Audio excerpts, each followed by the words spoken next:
know what they're saying. What they're saying is the part of the reason that Black women don't date out is because men from other communities don't want us because of X, Y, Z, and this, that, and the other. Meanwhile, is because men from other communities don't want us because of X, Y, Z, and this, that, and the other. Meanwhile, you know that it's loyalty. I know that it's loyalty, but they're not being loyal to you. They're just going out with whoever they think is pretty and nice. They're favoring people who have the of their oppressor waiting for you. What they're doing is they're going out there, they're listening to all different types of pop music and all different types of the genre and dressing and styles that they feel are going to attract while you're over there listening to your R&B, your rhythm and blues music and your oh, I love you. Oh, anything you want from me. Oh, I do for you. While over there listening to your R&B, your rhythm and blues music and your oh, I love you. Oh, anything you want from me. Oh, I do for you. While you're listening to that, they're out there with their damn plastic neon shades on. Extraterrestrials, strange phenomena, missing persons, lost continents, myths, and monsters. We examine these mysteries to determine, are they bullshit or not?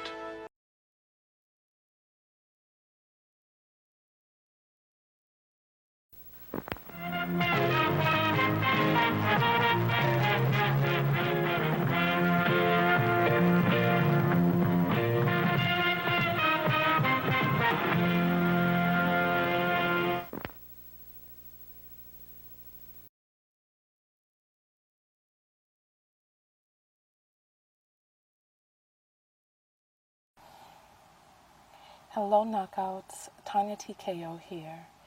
And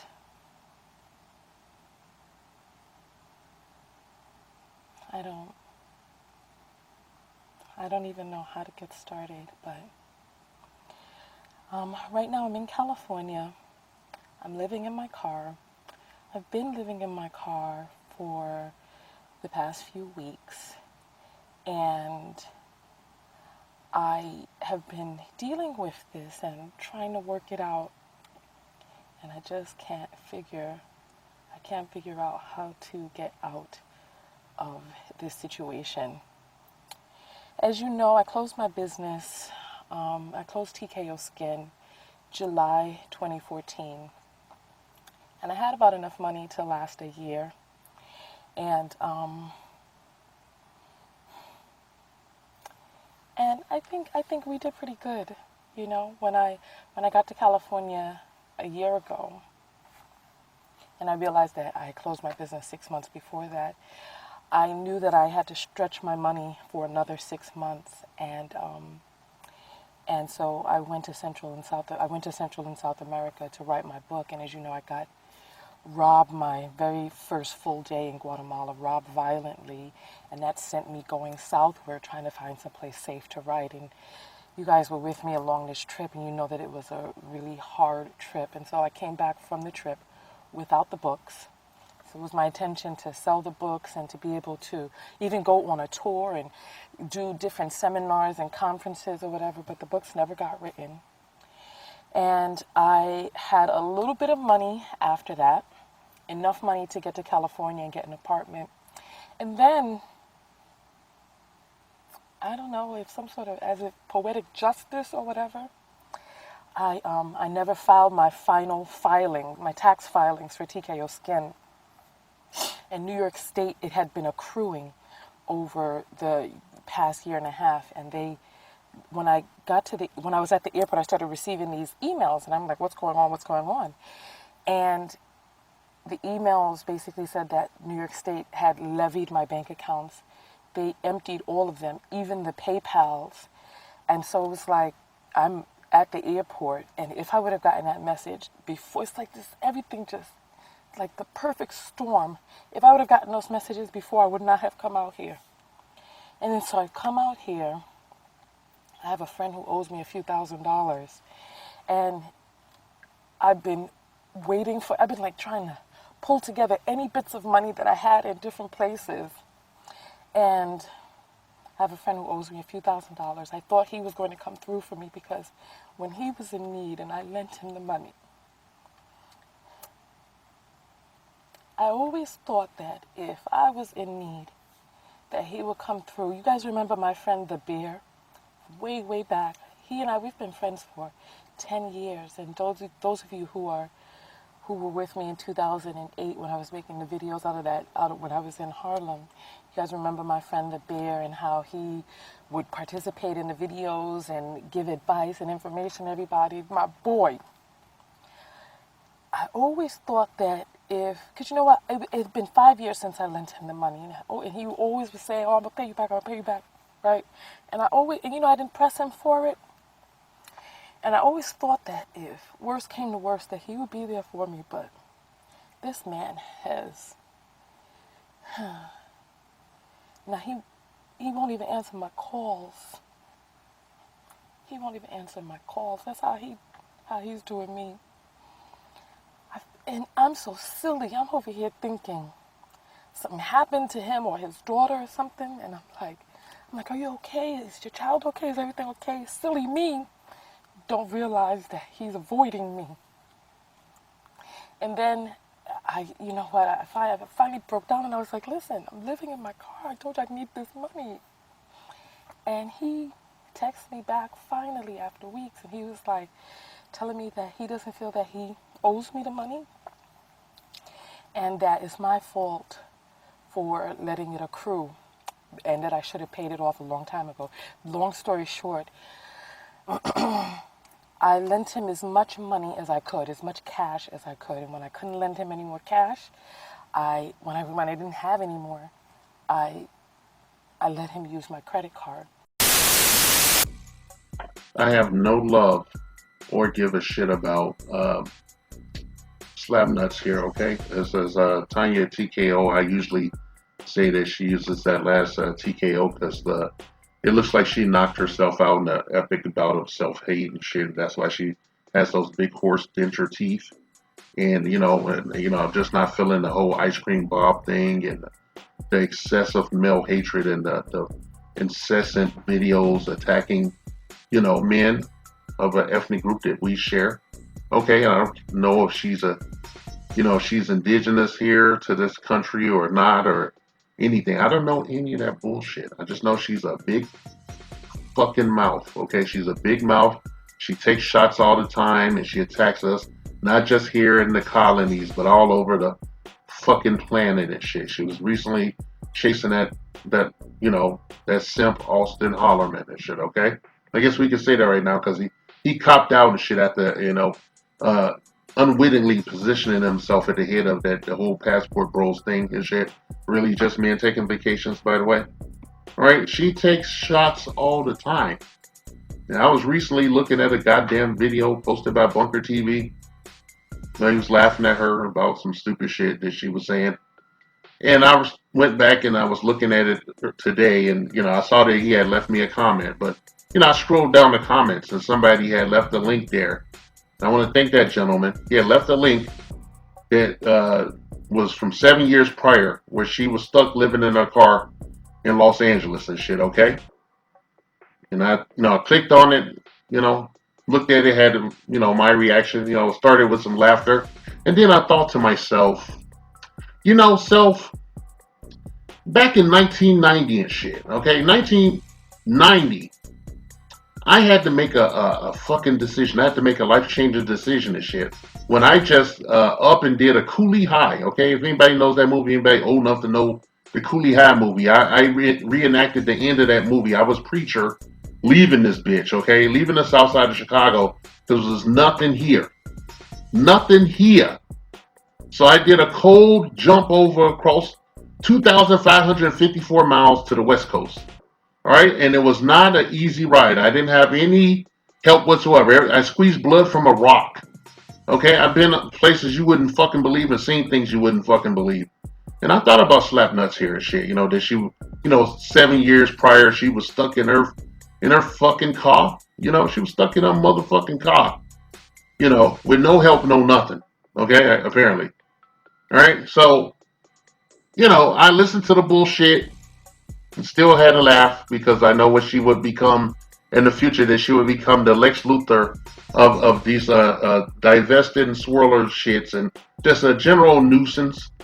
All right, but like going back 7 years, you know, and it's kind of like that whole thing. If you could go back and get Hitler as a baby, so you know, I thought about that, but not in that darkness. Okay, so like what I'm gonna say right now is I'm talking to that Tanya TKO from 7 years ago, who probably wouldn't have fucking listened to me. Okay, she wouldn't have listened to me or shit. I don't think she would have been intimidated by me, but she wouldn't have listened to me and shit. She probably was ignorant back then too. All right, she's living in her car. She's, you know, the female finesse is something else. I got to tell you, the female finesse is something else, man. So I'm gonna tell you, your ass. I'm gonna talk to your goofy ass from 7 years prior. Okay, I've gone in the DeLorean and gone back in time to talk to your goofy ass 7 years ago when you was in your fucking car and you got hit by the IRS. You got hit with a lien and shit by the IRS while you were traveling and shit. Okay, all right. All right, there's this thing in Los Angeles. I'm gonna tell you how to get out of this situation. There's this fucking thing in Los Angeles. This is organization. All right, you might have heard of this. It's called the Department of Public Social Services. Okay, you go over there. Okay, you go over there, and you tell them what's going on with you and shit. Right? You tell them you're living in your car. You're a female. Didn't look like you have any kids or anything in there. I don't know if you shitted out any babies recently or back in the day. I don't give a fuck. You take your monkey ass over to the Department of Social Services, and I guess that would have been downtown LA. So your ass is already in the shit in downtown LA. If anybody's ever been to Los Angeles back in the decade and a half or two, you know that down there that shit was just like fucking like Mad Max. It felt like Gotham City. All the Gotham cities you ever saw in every Batman movie except worse. You know, RoboCop, the first RoboCop, feels like shit down there. It's pretty fucked up. You see some fucked up shit down there. I'm not gonna go on a tangent, but like you go to the Department of Social Service, you make it there without being kidnapped or trafficked or eaten outright, and you tell the motherfuckers what's going on. You gonna have to go there like 3 in the morning. Okay, 3:30 a.m. and you're gonna stand in this long fucking line. There's gonna be a shitload of immigrants out there, like you know, maybe illegal immigrants and shit. Gonna be some people with mental issues. There'll be a shitload of black people out there, black men and women. You know, some of them gonna have be criminally minded, so you can't really talk to them. You have to play it off. If you got a hoodie, you know, to do you the best, look less like a woman as humanly possible. You go to this Department of Social Service. You're gonna sit there from probably like 7 in the morning to about 3:30 in the afternoon and shit. Okay, and you're gonna sit in front of that fucking social worker. She's gonna bring out this. You're gonna have to get an electronic fingerprint, right? And you tell her what your deal is and shit. And you give her your information. I'm gonna tell you right now. Do not give her your ID from New York. Just say you don't have any identification. Just give her your social security card if you have it. Okay, just give her a social security card. They're gonna electric fingerprint your ass. They're gonna give you some fucking money. Right then, they're gonna give you money for clothing. They're gonna give you money for money, whatever the fuck. And because you're a female, they're gonna give you an option of going to a number of shelters. Okay, there are a number of shelters. They're gonna give you some paperwork that will tell you where you can go as a woman and find housing and shit, and to use a bathroom and to wash your ass. Wash your ass, okay? All right, that's for starters. You get back in your fucking car now that you got some money. You can go to a decent gas station. I would. You need to drive all the way up by fucking Broadway, downtown LA. You need to drive somewhere near there and get a gas station, like you know, a couple blocks over past Broadway, north, to get a gas station without getting your ass whooped. Okay, and you can gas your car up now that you got a little bit of dough on you. You know, then you probably get an EBT card. They're gonna give you some cash or a voucher or something. They're gonna give you that paper. You can use that paper. They call these shelters, call around, and find one that you can fit in, but you need to get in quick because they only have a certain amount of beds to get in that motherfucker. And trust me, back in the day when I was down there, that shit was no man's land. Okay, you need to be down there. That's like some shit. They need a superhero. They need the Christian Bale, Batman, and RoboCop to be the cops down there. Okay, yeah, so getting back on the shit here. Yeah, once you get a little room and shit and everything, you can put everything in your fucking trunk. I tell you to, since you got a few little bucks, okay, go park your shit in a downtown parking garage. All right, and then you walk a couple of blocks. You're gonna go to this place called Chrysalis. All right, they're an organization that helps homeless, a nonprofit. You fit the bill. A single black woman lost down in the dregs of downtown with the dregs of humanity, mostly black men and illegal immigrants and crazy, assorted crazies and people from the alternative community that even they don't want. Okay, and then mutants and other shit is down there. Trust me on this. Trust me on this. You'll see some inhumane shit. But if you're a woman of any kind of integrity and fortitude and you want to stay your ass in LA, you're gonna you're gonna walk through this fire. You're gonna walk on that razor blade and shit, okay? But obviously it didn't work for you because you seem to be back in New York. I don't know. Somebody correct me down in the comments section. I don't give a fuck. Okay? Basically what I'm pointing out to you is that you have options when you got there, okay? You have more options than I would have. Like, I actually stayed in a shelter down there. It was an incredible experience. I never forgot it. It made me think that, when I, later in life, when any of my children would talk shit, I would just take them to downtown Los Angeles and leave them in the crackhead park down there. There's a ton of shelters you can go in. But I would advise you to go to the Department of Social Services and shit. Check in with them bitches. Don't show them your fucking ID from your home state. Well, they ain't giving you shit. Just give them their social security card, anything else you have. And they will issue you, funds for clothing, for general spending and shit, and direct you to a shelter. All right? So the whole thing is a grift. All right? It's a grift. And they even, back in the day, they would pay for you to get a California ID or driver's license. They would actually give you a voucher. You could drive your ass over to the DMV and get a fucking, get a driver's license, a California driver's license. A black woman, okay? A black woman shit. All right? Been down through the shit. Some of these shelters, when you go to the Chrysalis organization, or there's a bunch of other organizations, they love, like, hard look cases like you. You're easy to handle, supposedly you're a woman and shit. You're in New York, you had that little saucy attitude. A lot of white guys around there, so you could just be in heaven. A lot of white guys down there just doing time because they need to add that shit to their resume. They go home, fuck their white woman that they have, the high value, unlike yourself. And, who knows? They might, hit you in the back room back there, give you a little job, answer phones, and you can go back there and reach down and grab your ankles and shit, and you hit that shit proper. That's a good, you got to start there, okay? You got to start. They'll help you find a job. Yes, they will. All right, but nothing comes for free. You want to go live on the West Coast, someone's going to have their hand in your pocket, in your back pocket, up your dress, until you go dark, and then you going to put your other hand in somebody else's back pocket and shit. That's the way it's supposed to be, unless you got any integrity and shit, unless you got any character, any of your real shit. I was there for a minute and shit. And that's as much as myself as I want to give you. But this is the information that I was giving you in that time and shit. Right now, the only thing that I could possibly give you is my middle finger, bitch. This message has been paid for by the Dusties. Yes, the niggas you love to hate.